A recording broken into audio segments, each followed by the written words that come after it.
साल 2020 बिहार के लिए खास इस लिहाज से क्योंकि इस बार होने वाले हैं विधानसभा के चुनाव में हर बार एक जाति को लेकर के सवाल कई सारे खड़े होते हैं। सवाल ये कि क्या इस जाति के लिए भी आवाज़ उठेगी। जातियाँ बिहार के चुनाव में या फिर बिहार की राजनीति में आप कह सकते हैं कि पर्याय हैं, यानी कि बगैर जातियों की आप कल्पना नहीं कर सकते हैं सियासत की बिहार में। वो लालू का युग हो, लालू के पहले का वक्त हो, या फिर नीतीश कुमार का मौजूदा सरकार, उन तमाम जगहों पर आपने देखा कि कोई ना कोई जाति ऐसी रही है जो सत्ता के साथ रही है और उस वोट बैंक के सहारे सरकार बनती और बिगड़ती रही है। इन तमाम चीज़ों के बीच में भूमिहार और जो ब्राह्मण जाति के लोग हैं वो डोलड्रम की स्थिति में आए हैं, और ख़ास करके पिछले 30 सालों में क्या इन चुनाव में वो निर्णायक भूमिका में होंगे। इन तमाम चीज़ों पे बातचीत करने के लिए हमारे साथ में आशुतोष कुमार हैं, जो कि भूमिहार और ब्राह्मणों को लेकर के कई कार्यक्रम कर चुके हैं। पटना के गांधी मैदान से लेकर के पूरे बिहार में घूम चुके हैं, देश के कई शहरों में जा चुके हैं। आशुतोष जी, क्योंकि भूमिहार और ब्राह्मण शब्द ऐसे ही आता है तो लोग इसको फिर मनुवाद, सामंतवाद और पता नहीं क्या क्या कहना शुरू कर देते हैं।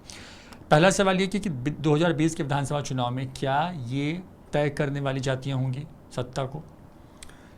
सर, पहले भी हम लोग तय करने वाले रहे हैं, और जैसा कि नीतीश जी पहली बार मुख्यमंत्री बने थे तो बिहार में ये चर्चा हर जुबान पर थी कि कुर्मी को ताज और भूमिहार को राज, यानी कि किंग मेकर बनाने की जो भूमिका रही है, किंग मेकर की जो भूमिका में रहे वो ब्राह्मण भूमिहारी रहे। बीच में कुछ सामाजिक न्याय की बात करने वाले छद्म विचारधारा वाले लोगों ने इसे सामंती, शोषक, मनुवादी के रूप में प्रस्तुत किया है, परोसा है लोगों के बीच में। और वैसे लोगों के बीच में जो बौद्धिक रूप से मजबूत नहीं है, जो शिक्षित नहीं है, और केवल अगड़ा पिछड़ा की लड़ाई करके सत्ता येन केन प्रकारेण सत्ता में बैठे रहना, सत्ता हासिल करना उनका उद्देश्य रहा है। जबकि हमारे पूर्वज, हम तो चूंकि अपने पूर्वजों से सीखे हैं, जियो और जीने दो, हम खुद भी जिए और अगले को भी जीने दो, ये नीति से चले हैं।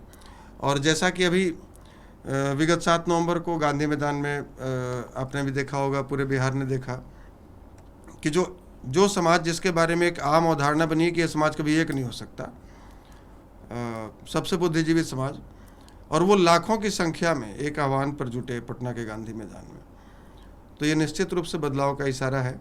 और ये कह सकते हैं कि 2020 में साफ तौर पर दिख रहा है कि भूमिहार और ब्राह्मण किंग मेकर की भूमिका में वापस होंगे। तो क्योंकि हमेशा सवाल ये होता है भूमिहार ब्राह्मणों को लेकर के कि आप किंग मेकर तो होते हैं, राजा बनते नहीं, पर्दे के पीछे ही रह जाते हैं। और बिहार में हमने देखा है, चाहे वो लोकसभा के चुनाव की बात हो, विधानसभा चुनाव, तो कहीं ना कहीं जितनी जनसंख्या है उस हिसाब से उनको लाया नहीं जाता है, या उनको मौका नहीं मिलता है। क्योंकि बिहार में हमने MY समीकरण देखा, हमने कुर्मी कुशवाहा समीकरण देखा, हमने दलित महादलित समीकरण देखा, लेकिन भूमिहार और ब्राह्मण समीकरण देखा नहीं है फिलहाल 15-20 साल 25 सालों की अगर बात कर लें तो क्या इस बार ये समीकरण आप दिखाएंगे? सर, भूमिहार और ब्राह्मण समीकरण बनाने की जरूरत नहीं, बात ही नहीं। हम तो एक दूसरे के ही पार्ट हैं, चाहे आप उसको भूमिहार के रूप में देख लें, चाहे उसको त्यागी के रूप में देख लें, चाहे आप मैथिली के रूप में देख लें या चितपावन के रूप में देख लें, अलग अलग अय्यर के रूप में देख लें, जो अलग अलग राज्यों में अलग अलग नामों से जाने जाते हैं, हम सब ब्राह्मण के ही पार्ट हैं। तो हमारा समीकरण किसी और से बन सकता है, हम तो एक हैं। जैसे एक माँ के पेट से पैदा लिया 2 बच्चा, जो एक किसानी करने लग गया और एक पूजा पाठ करने लग गया, तो एक यज्ञशाला में जो हवन कुंड में जो हवन होता है उसमें हवन की जो सामग्री उपजाते हैं वो किसान हैं, और जो मंत्रोच्चारण करते हैं वो ब्राह्मण हैं। यानी कि भूमिहार और ब्राह्मण को आप इस हिसाब से परिभाषित कर सकते हैं। तो हम तो एक ही चने के 2 दाल हैं, तो हम अलग नहीं हैं। समीकरण हमें किसी और से बनानी होगी। और पिछले अगर आप बात करें 25-30 वर्षों की राजनीति की, तो हमारे युवाओं को खास करके मुख्य उद्देश्य से भटकाया गया है। यानी हम अपने अधिकार की बात न करके, और हमें कुछ चीज़ों की ठेकेदारी दे दी गई है, हमें सौंप दिया गया है कि ये भाई आपके कंधे पर है और आपको ही लड़ना है। तो ठेकेदारी ठीक है, हम राष्ट्रहित हमारे लिए सर्वोपरि है, सनातन भी हमारे लिए सर्वोपरि है। हमारे रक्त में जो रक्त बहता है वो भी चीख चीख कर कहता है। हमारे गांव में जो घर के आंगन में जो झंडे गड़े होते हैं, महावीरी ध्वजा, वो भी कहते हैं कि हम सनातनी हैं। मंगल पांडे के रूप में हमने ही सबसे पहला विद्रोह शुरू किया। तो राष्ट्रवाद और सनातन ये हमें कोई सिखाए या हमें कोई सर्टिफिकेट दे कि आप राष्ट्रवादी हैं, आप सनातनी हैं, ये हमारे लिए शर्म की बात है। हम तो राष्ट्रवाद और सनातन के आधारशिला रहे हैं। हमारे वजह से इस देश में राष्ट्रवाद और सनातन है टिका हुआ और आगे भी रहेगा।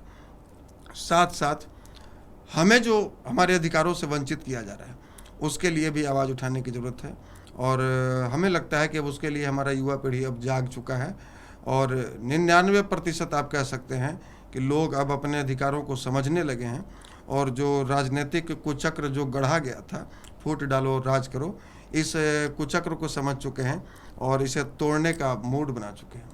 तो मतलब क्योंकि आप कह रहे हैं कि कुचक्र टूटेगा, अब युवा कम से कम जो युवा है खासकर, क्योंकि किसी भी जाति में युवा ही जो है वो नीति निर्धारक हो सकता है, क्योंकि वही समाज को एक नई दिशा दे सकता है। आप खुद भी युवा हैं, जाएंगे किसकी तरफ? क्योंकि देखिए सवाल ये है कि बिहार में सिर्फ 2 पार्टियां हैं, मतलब एक तरीके से मैं गठबंधन को अगर लेके चलूँ तो एक तरफ तेजस्वी यादव की अगुवाई में महागठबंधन है, एक तरफ नीतीश कुमार की अगुवाई में एनडीए है।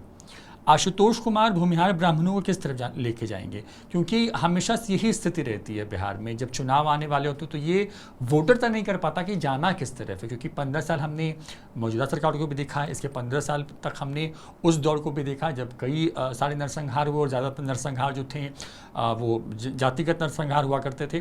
तो ये वोट बैंक जो है, मतलब भूमिहार और ब्राह्मणों का, अगर ये किंग मेकर है तो ये king maker vote bank shift किसकी तरफ करेगा? सर देखिए, यहाँ तो अभी वर्तमान परिप्रेक्ष्य की बात करें तो एक तरफ कुआं और दूसरी तरफ खाई है। यहाँ ये नहीं तय करना है कि कौन ईमानदार और कौन बेईमान है, यहाँ ये तय करना है कि कौन कम भ्रष्ट है, कौन कम बेईमान है। और अगर बात करें एनडीए और यूपीए की, तो हम किसी के साथ में तब तक नहीं जाएंगे जब तक हमारे अधिकारों की वो बात नहीं करने लग जाते हैं। क्योंकि समाज हमें अगर समर्थन दे रहा है, समाज के युवा समर्थन दे रहे हैं, तो निश्चित रूप से वो अपने अधिकारों को पाने के लिए दे रहे हैं, और हम उनके अधिकारों की बात कर रहे हैं। तो बिना शर्त, बिना कंडीशन अगर हम किसी के साथ चले जाते हैं तो ये हमारा राजनीतिक महत्वाकांक्षा को दर्शाएगा, और समाज ने जो हमें प्यार दिया है उनके उस विश्वास पर ठेस पहुंचेगी। इसलिए हम किसी के साथ भी जाएंगे, हमें ना तो किसी से परहेज है। और एक बात और है सर कि राजनीति की अगर बात करें तो यहाँ कोई स्थायी दोस्त और स्थायी दुश्मन नहीं होता है, लेकिन हमारा एक ही शर्त है कि हम तो भैया ना नीतीश जी को सपोर्ट करेंगे और न तेजस्वी को वोट करेंगे। जो सवर्णों की बात करेगा वही हम पर राज करेगा। तो मतलब क्योंकि लेकिन तेजस्वी यादव कह रहे हैं कि 90 के दशक में जो गलतियां हुई वो उसकी सज़ा जनता ने दी, वो सुधार करना चाहते हैं। नीतीश कुमार में आप देखिए अभी हाल में कुछ घटनाएं हुई, और आज जब हम आपसे ये इंटरव्यू कर रहे हैं तो उस वक्त भी जाति के नाम पर बिहार में सियासी उबाल है। तेजस्वी यादव घंटों घर के बाहर रहे, सत्ता पक्ष कह रहा है कि वो सेलेक्टिव हो जाते हैं अपने मामलों में, उनके एमएलए पे आता है तो शांत हो जाते हैं, दूसरे पर आता है तो हल्ला करते हैं। तो ये तमाम चीज़ें हैं। ऐसा मुझे लगता है कि बहुत कन्फ्यूज़न होगा, क्योंकि अब चुनाव में मेरी समझ से और आपकी भी समझ से 5-6 महीने का वक्त है, अगर वक्त पे चुनाव हो तो इन 5-6 महीनों में ही लगता है कि बहुत सारी चीज़ें हैं जिसको आपको सॉर्ट इन करना पड़ेगा, मतलब तुरंत काम करना होगा, क्योंकि आप तो कम से कम स्टैंड क्लियर करेंगे ना कि जाना कहाँ है। देखिए सर, आप जो बात पहले बोले कि तेजस्वी यादव ने कहा कि 90 के दशक में जो हमसे गलतियां हुई उसकी सज़ा हमें मिल चुकी है, लेकिन आप सुधार कहाँ कर रहे हैं? गलतियों से सीख लेनी चाहिए थी और सीख कर आगे सुधार करना चाहिए था। आप हत्या अगर गोपालगंज में किसी यादव की होती है तो आप अपने 80 एमएलएज को अपने फ्लैट पर बुलाकर यहाँ से लॉकडाउन तोड़ते हुए गोपालगंज जाने की बात करते हैं, राजभवन मार्च करते हैं, प्रेस कॉन्फ्रेंस बुलाते हैं, हर रोज़ छाती पीट रहे हैं। और यही गया में सिंधुवारी में अगर किसी भूमिहार का नरसंहार कर दिया जाता है दिन दहाड़े आप ही के समाज वालों से के द्वारा, तो उस समय आप एक लाइन का ट्वीट करने से भी परहेज करते हैं। प्रेस कॉन्फ्रेंस की बात, राजभवन की बात या वहाँ लॉकडाउन तोड़ के जाने की बात अलग है, लेकिन कम से कम आप संवेदना तो प्रकट कर सकते थे। कम से कम इस नाते नहीं कि आप राजनीति करें, इस नाते तो कर सकते थे कि आप सरकार में विपक्ष की भूमिका में हैं और आपका यह कर्तव्य बनता है कि सरकार पर आप सवाल उठाएं अगर इस तरह के आपराधिक घटनाओं पर रोक नहीं लग रहा। आप महेंद्रपुर में एक लड़की को दिन दहाड़े जला दिया जाता है, उस पर आप मौन साधे हुए हैं। हर रोज़ आए दिन किसी न किसी ब्राह्मण, भूमिहार या राजपूत की हत्या हो रही है, आप उसमें चुप्पी साधे रहते हैं। और जहाँ पर यादवों की हत्या होती है आप बिना कहे एक्टिव हो जाते हैं, एक्टिवेट मोड में आ जाते हैं। तो इससे क्या माना जाए कि क्या आप अपने 90 के दशक में जो गलतियां हुई क्या आप उसको दोहरा नहीं रहे? कैसे आप मान लेते हैं कि हम बिहार में सीएम बनेंगे और कौन आपको समर्थन देगा? आप जिसकी बात कर रहे हैं फिर वही आपको समर्थन दे सकता है, बाकी तो आप हमसे उम्मीद नहीं कर सकते। इसलिए नहीं कर सकते क्योंकि हम तो ऐसे, जिस हिसाब से आप हत्या पर भी जो राजनीति कर रहे हैं, जाति के चश्मे से देख रहे हैं, सेलेक्टिव पॉलिटिक्स कर रहे हैं, तो हमें लगता है कि कल के डेट में आप मुख्यमंत्री भी बनेंगे तो न्याय भी आप उसी चश्मे से करेंगे, उसी हिसाब से आप न्याय करेंगे देश के जनता। मतलब अब आशुतोष जी चाहते क्या हैं, क्योंकि चुनाव हैं और चुनावों के बीच में बहुत सारी चीज़ें होने वाली हैं, तो आशुतोष कुमार, क्योंकि आप, जो मेरे पास जानकारी है कि आप बहुत जल्द एक नई पार्टी के साथ सामने आ रहे हैं, लोगों के कल आ रहे हैं, और जब वो पार्टी होगी तो उस पार्टी का एजेंडा क्या हो? क्योंकि आप भी तो गरीब जातियों की बात करते हो, फिर क्या इससे नहीं लगता है कि आज 21वीं सदी में का जो बिहार है वो जाति की पॉलिटिक्स करने वाला बिहार बन जाएगा? सर, 21वीं सदी की बिहार की बात नहीं कर रही है। भारतीय लोकतंत्र की बड़ी विडंबना है कि यहाँ तो इसकी नींव ही रखी गई है जातिवाद के इर्द गिर्द में। यहाँ तो जाति के हिसाब से टिकट का बंटवारा होता है, जाति के हिसाब से हम वोट देते हैं और जाति के हिसाब से मंत्रालय का भी बंटवारा होता है जीत के जाने के बाद। तो निश्चित रूप से हम तो सबकी बात करेंगे, जो भी दलित हैं, वंचित हैं, शोषित हैं, गरीब हैं, जो भी अपने अधिकारों से वंचित हैं, हम सबकी बात करेंगे। लेकिन अब लड़ाई हमारे अस्तित्व बचाने की आ चुकी है सर। हम उपेक्षा की जद में पहुंच चुके हैं, चाहे वो राजनीतिक उपेक्षा हो, चाहे वो सामाजिक उपेक्षा हो, चाहे आर्थिक। हम उपेक्षा की जद में आ गए हैं और हम ये संदेश देना चाहते हैं कि आप हमारे अगर मजाक समझने की भूल कीजिएगा हमें, तो हम आपकी मजाक बना देंगे। और निश्चित रूप से अभी जो बदलाव का बहार देखने को मिल रहा है, तो जो हमारे वोट को अब तक बपौती समझते रहे, इशारा आप जिसकी ओर समझ लें, जो हमारे वोट को अब तक अपना बपौती संपत्ति समझते रहें, जो हमसे कहारी कराते रहें, जो हमसे अपने सभा सम्मेलनों में टेंट समियाना और कुर्सियां लगवाते रहे, जो हमारे लोगों का, हमारे धन बल का, हमारे जनबल का इस्तेमाल करके अपने सम्मेलनों में भीड़ जुटवाते रहे, जो हमारे पत्रकार बंधुओं के माध्यम से सोशल मीडिया पर लोगों के इस्तेमाल करके अपने लिए चुनावी माहौल तैयार करते रहे, और जो चुनाव के दिन बूथ पर हमारे लोगों को लठैत के रूप में यूज़ करते रहे, लाठी गोली चलवाकर, उनको ये समझना होगा कि अब ये अपने अधिकार की बात करने लग गए हैं। और अगर हम इनका अगर कदर नहीं करेंगे, हम अगर इनकी भावनाओं को नहीं समझेंगे, तो फिर ये भी हमारी भावनाओं को क्यों समझेंगे? फिर हम ये भी सोचना बंद कर देंगे कि किसको नुकसान और किसको फ़ायदा होने जा रहा है, क्योंकि यहाँ तो सब अपनी अपनी बात कर रहे हैं और यहाँ सवर्ण उपेक्षा की जद में है, तो निश्चित रूप से हम तो सवर्णों की बात करेंगे। अब क्योंकि आप बहुत सारी बातें हो रही हैं, आपकी पॉलिटिकल पार्टी सामने आएगी तो कुछ और सवाल करेंगे, कुछ आप रैपिड फायर करते हैं, तुरंत सवाल, तुरंत जवाब। बेहतर मुख्यमंत्री कौन हो सकता है, नीतीश कुमार, तेजस्वी यादव? दोनों में से कोई नहीं, तीसरा विकल्प होना चाहिए। अगर आप बात कर रहे हैं बिहार में विकास को लेकर के, तो विकास के सबसे सटीक चेहरा कौन है आपकी नज़र में?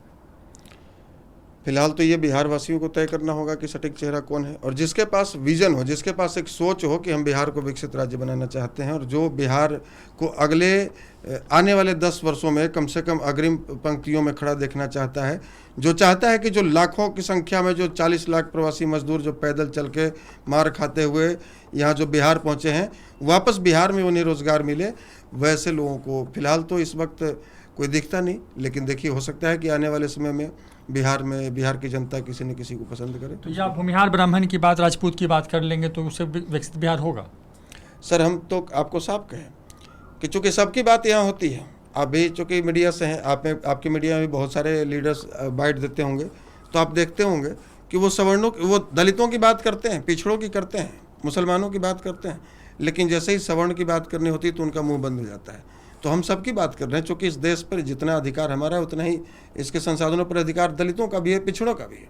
हम सबकी बात करेंगे, लेकिन साथ साथ आप जिसको इग्नोर करके चल रहे हैं, हम उसकी बात भी करेंगे। लेकिन आप जिसकी बात कर रहे हैं कि आप, मैं नाम नहीं लूँगा, 15 लोग तो मैं जानता हूँ जो कि ठेकेदार हैं इन 3-4 जातियों के, जिनको आप और हम जैसे लोग वोट देते हैं, और वोट देने के बाद होता क्या है कि फिर वो आपका इस्तेमाल करते हैं। तो आप ये कैसे अश्योर करेंगे अपने वोटर को कि इस बार उनके वोट का इस्तेमाल नहीं होगा, उनके हक की बात होगी?